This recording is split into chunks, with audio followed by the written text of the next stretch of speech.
vai ser removida, mas volta. Eu não entendo isso daí, às vezes dá essa mensagem. Então vamos continuar aqui.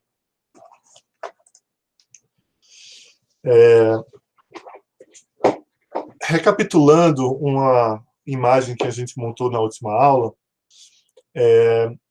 o que eu falei? Então eu vou refazer aqui só para a gente ficar no mesmo sinal. Você tem um padrão monogênico de herança quando você tem um gene só, alterado em uma ou duas cópias, sendo correlacionado com um fenótipo clínico. Tudo bem? Essa herança monogênica ela pode ser mendeliana ou não mendeliana. Isso tem a ver com a segregação dos cromossomos. Os cromossomos eles segregam mendelianamente. Você joga um cromossomo para cada célula filha, um homólogo para cada célula filha. Portanto, se uma alteração em uma ou duas cópias num gene só, ela é uma alteração muito forte, muito efetiva, você consegue começar a observar um padrão de herança na família pela segregação daquela alteração dentro dos cromossomos. Então, a gente observa nos cromossomos autossômicos padrões recessivos e dominantes, e no cromossomo e no cromossomo X e no Y também, eu nem dei esse exemplo aqui porque é tão raro, também você observa de forma recessiva e dominante. Na verdade, o Y, ninguém tem dois Y, então ele em geral é tudo em hemizigose, tá bom? Então a gente nem pode falar tanto dominante e recessivo. Mas ligado ao X, sim, porque a mulher que carrega uma variante só e o padrão ele é dominante, já é suficiente para se observar fenótipo. Se é recessivo, as mulheres são portadoras, então elas não vão apresentar fenótipo, mas os filhos meninos, metade dos filhos meninos vão ter a alteração em hemizigose, como a gente falou na primeira aula, e aí eles vão manifestar o que for relativo àquilo. De padrão não mendeliano e monogênico, a gente tem alguns exemplos de doença mitocondrial. Hoje, nessa aula, a gente vai falar um exemplo. Tá? Mas você pode ter fenótipos causados por alterações de pequeno efeito em vários genes diferentes. Então, você tem uma combinação. Ele é poligênico. E aí eu fiz essa brincadeira aqui, tá? Isso daqui não é muito comum de se olhar nos livros, que o poligênico pode ser concentrado no cromossomo, porque você tem ali centenas de genes nesse cromossomo, e aí se você tem um ganho ou uma perda do cromossomo inteiro ou de parte dele, você vai ter um fenótipo, e esse fenótipo ele tem tudo a ver com a função de todos os genes que ali estão presentes, tá? Então é um poligênico concentrado no cromossomo, tá bom? Ou ele pode ser distribuído. Então são genes em todos os cromossomos que têm pequenas alterações e a combinação dessas alterações vai influenciar no fenótipo. Essas alterações elas podem ser moduladas pelo ambiente, então a gente costuma chamar de multifatorial quando você tem essa combinação entre herança poligênica e efeitos ambientais ali no fenótipo final, e essas alterações, essa combinação que é o que faz cada um de nós sermos o que somos, né, do ponto de vista genético, ela também influencia, ela modifica como a gente observa aquele efeito daquela única mutação. E aí isso explica coisas como penetrância incompleta, que foi falada na última aula, a gente vai falar novamente hoje, que é a situação em que o portador de uma alteração só, associada a uma doença monogênica, dominante ou recessiva, ou seja, se for recessiva são duas cópias, o portador ele pode não necessariamente manifestar o fenótipo, então ele não é penetrante. Ele não tem, você tem uma família em que a maioria dos portadores daquela mutação apresentam fenótipo, mas um ou outro pulou, escapou. Né? Eu vou mostrar aqui na aula de hoje um exemplo. Por que ele escapou? Existem vários motivos. Um deles é porque ele deu sorte de calhar ali com uma combinação tal, poligênica, que de alguma forma compensou aquela alteração de grande efeito monogênica que afetou seus irmãos, seus tios avós, etc. Tudo bem? Então, essa é um panorama geral que eu acho importante a gente ficar sempre com ele por perto. Tá? Então, se a gente olha um heredograma mais ou menos assim, você pode ver o seguinte, então, a gente está vendo que tem pessoas afetadas em todas as gerações, e numa proporção relativamente alta. Então, por exemplo, essa mulher afetada teve 3 filhos afetados. 2 dos filhos afetados tiveram filhos afetados. Tá? O neto afetado teve 2 filhas afetadas, e você vê que o padrão pode ser, entra por mulher, entra por homem, vai de homem para homem, de homem para mulher, de mulher para homem e mulher. Então você tem uma boa indicação aqui de algo que seja autossômico, não ligado a cromossomos sexuais, não existe nenhum padrão muito diferente, e você tem muitas gerações, então você tem uma transmissão praticamente direta de uma alteração co-segregando com o fenótipo. Isso aqui indica que há uma chance muito alta desse heredograma ser associado a uma doença autossômica dominante. Tudo bem? Quando a gente pede para olhar um heredograma, e vai ter uma atividade aqui específica, a gente tenta encaixar o que faz mais sentido, tudo bem? Mas ela pode encaixar em mais de um padrão de herança, e aí você precisa ter outras evidências para poder direcionar para um padrão ou outro. Então você fala em padrão mais provável de herança, tá bom? É muito mais complexo do que a gente gosta de passar, porque não é tão fácil. E aí você tem uma situação como essa. Um casal de afetados não consanguíneos, né? Então um casamento separado, que teve 3 filhos, um afetado, uma não afetada e um aqui que já morreu. Né? Às vezes, se tiver um losango aqui, ele pode ter morrido, inclusive, antes de nascer, um natimorto, por exemplo, ou um aborto espontâneo. São situações que, em geral, promovem um levantamento de uma hipótese de doença genética, né? Múltiplos abortos espontâneos, ou uma criança que nasce muito severa, né? Principalmente se for irmão de uma criança já afetada por uma doença. Como é que a gente pode entender, então, esse caso particular de herança dominante? Tá? Uma possibilidade nesse heredograma é que esses 2 indivíduos sejam heterozigotos, ou seja, eles tenham só uma alteração. Uma dessas alterações foi transmitida para o filho, e aparentemente, nesse caso, podem ter vindo as 2, uma de cada um dos pais. Tá? E aí a gente chama isso de dominância incompleta. Por quê? Porque em dominância padrão, normal, a gente fala em heterozigotos e homozigotos têm o mesmo fenótipo. Ou seja, basta um alelo alterado, que é o heterozigoto, para você ter o fenótipo. Mas ter um ou 2 não faz tanta diferença. Nesse caso, é tão mais grave o homozigoto que você tem ele morrendo antes.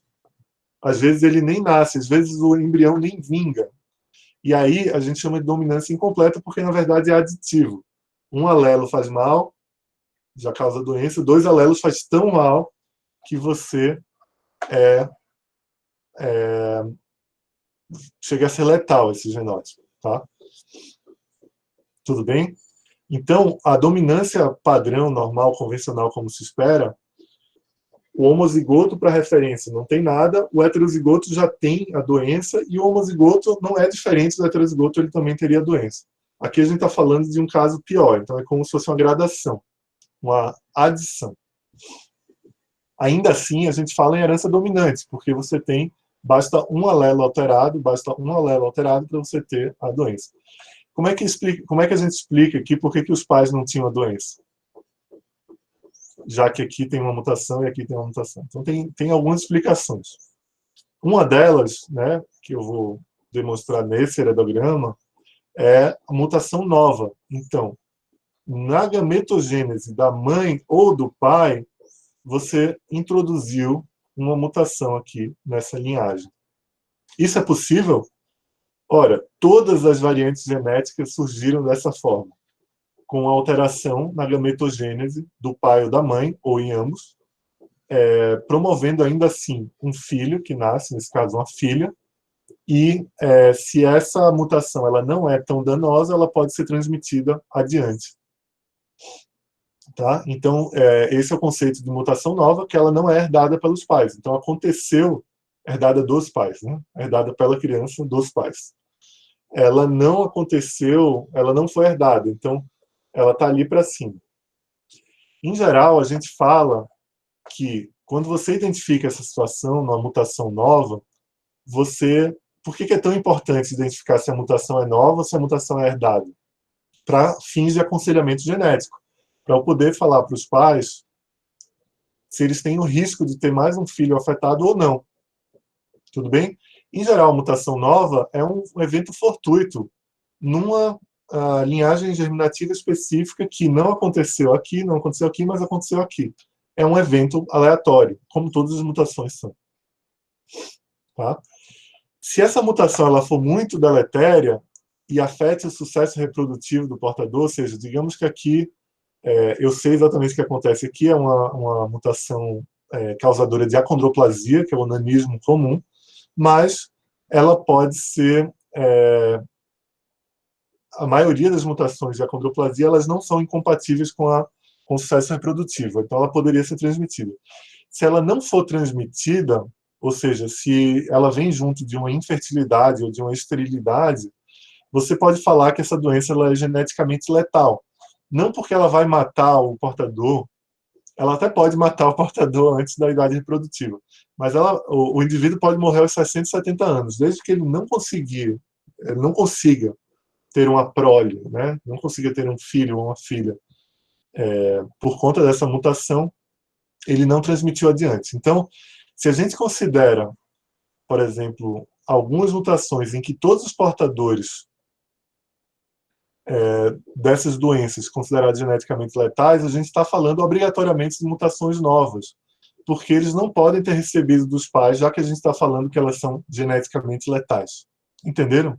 A proporção de indivíduos com a doença que é geneticamente letal, ela é 100% de mutações novas, mutações de novo, não são herdadas. Tudo bem até aí?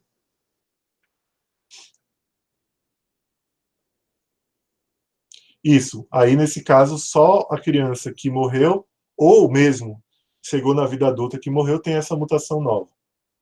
Os pais não têm. Eu vou mostrar um exemplo que foge dessa regra, mas daí é a exceção da exceção, tá bom? Então, que outras exceções a gente poderia ter? Falando ali naquele caso lá de trás. A gente falou de mutação nova, e aqui, essa mulher, se eu tivesse só olhando esse quadrado aqui, poderia muito bem encaixar aqui como mutação nova. Mas aí eu estou falando que a tia desse menino, duas tias são afetadas, uma prima é afetada, a avó é afetada. O que está o que está acontecendo aqui? Você tem uma mulher que é muito provavelmente portadora obrigatória da mutação e ela não foi afetada. E isso a gente chama de penetrância reduzida ou penetrância incompleta. Tudo bem? Ela deve ter a mutação das suas irmãs, da sua mãe, da sua sobrinha, do seu filho. Se a doença, a gente está falando que a doença é a mesma. Né? Nesse caso, é uma deformidade de mão. Então, ela é não penetrante. Ou seja, continua sendo herança dominante? Sim, mas ela é uma herança dominante com penetrância incompleta ou penetrância reduzida. Porque existem indivíduos portadores da mutação que não são afetados. Tá bom? Essa proporção, ela em geral, ela varia, pode ser 90%, 80%, 70%, tá? Mas, se ela cair muito, 50%, 40%, 30%, você começa a questionar se esse é um padrão de herança dominante ou se já começa a entrar num padrão multifatorial, em que a mutação ela perde força. Então, a penetrância e o efeito, tamanho do efeito da variante, como eu falei na última aula, gravada,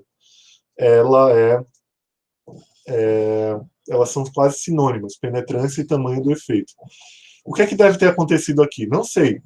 A mãe pode ser portadora de outra mutação que muito forte também compensa o efeito dessa mutação da família. Ou, o que é mais provável, ela herdou, por sorte, ali uma combinação de variantes de baixo efeito que, de alguma maneira, compensaram o efeito da mutação deletéria. O filho dela não teve a mesma sorte, ele herdou um outro conjunto.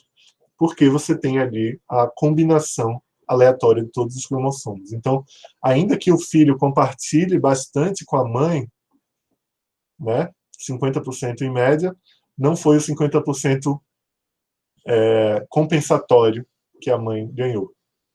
Tudo bem? Tudo bem até aqui? E aí o outro exemplo que eu estava falando de mutações novas. Quantas mutações novas acontecem em cada meiose? A gente espera mais ou menos 74 mutações em média acontecendo em cada nascido. Tá? Dentro da região dos exomas, apenas um. Então, a maioria dessas mutações acontecem aleatoriamente nos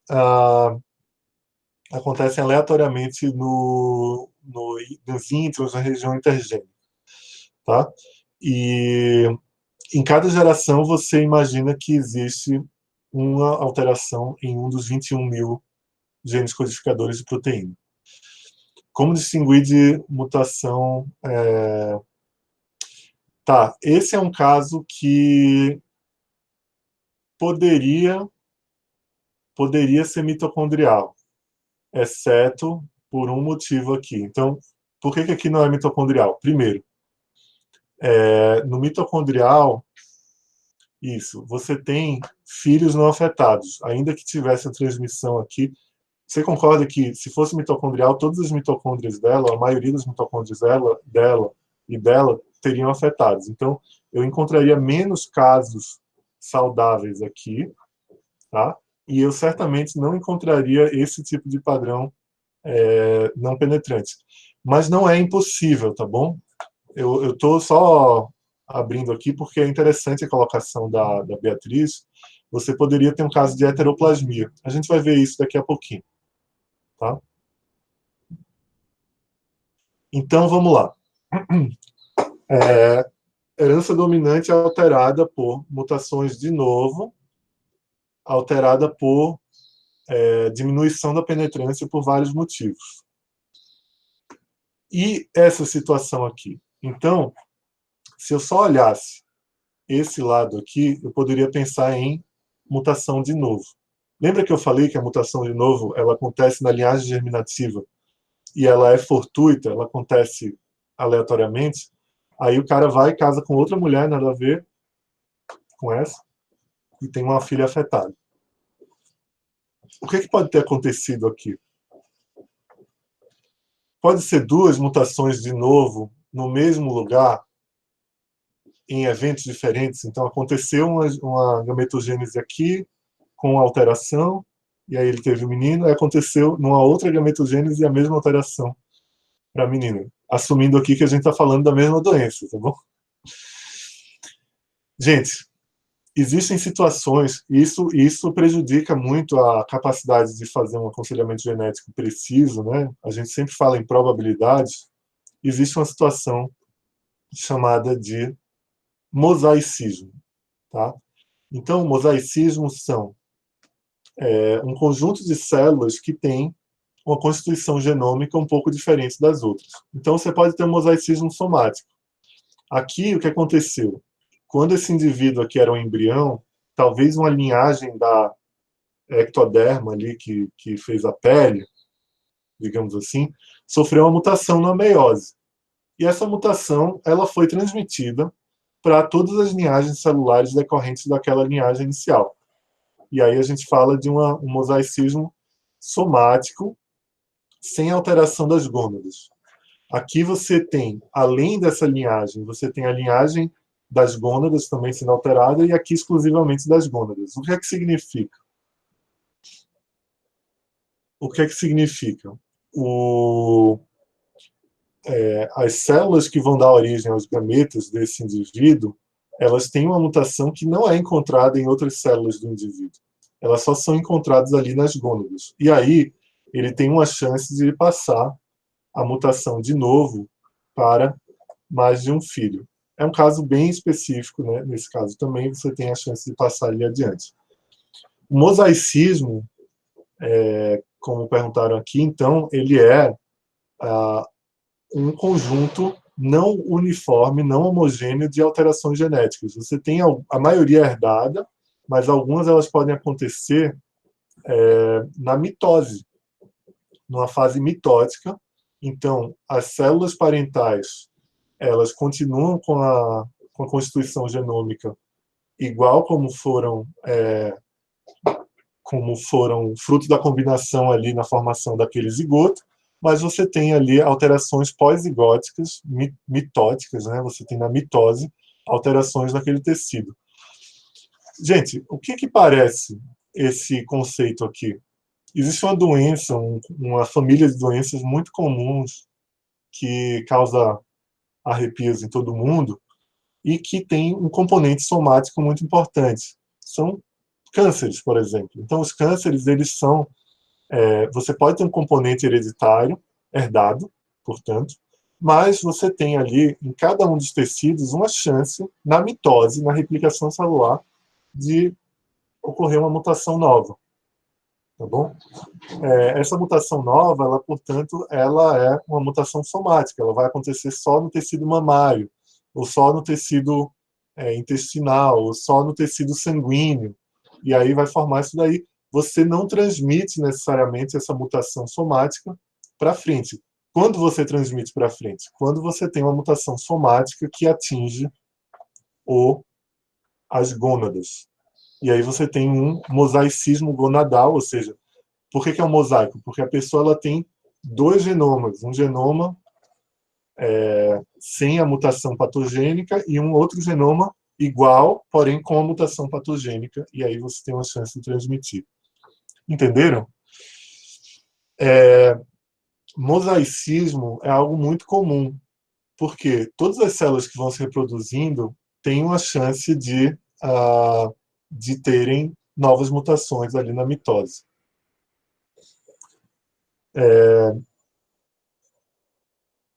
João, se você puder, vamos tentar ir adiante, mas é só para a gente ter uma noção.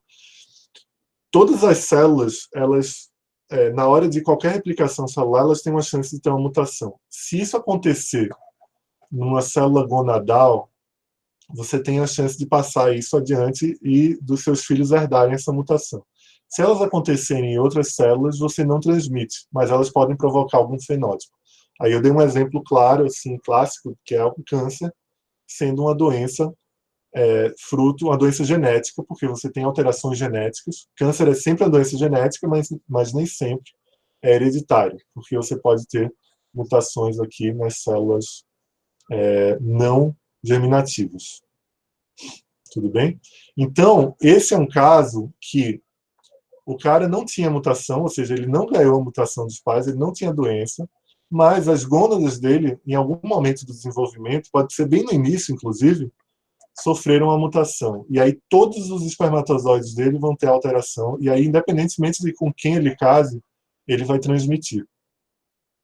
Tudo bem? Tá claro?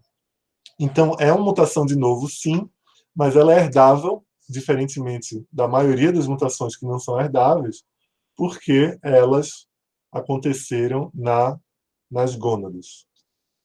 Tudo bem? Não sei se melhorou aí, João, mas a gente vai repetir bastante e no livro isso está bem claro também. Tá bom? E aí, lembra que a gente falou na última aula que eu gravei sobre penetrância e expressividade?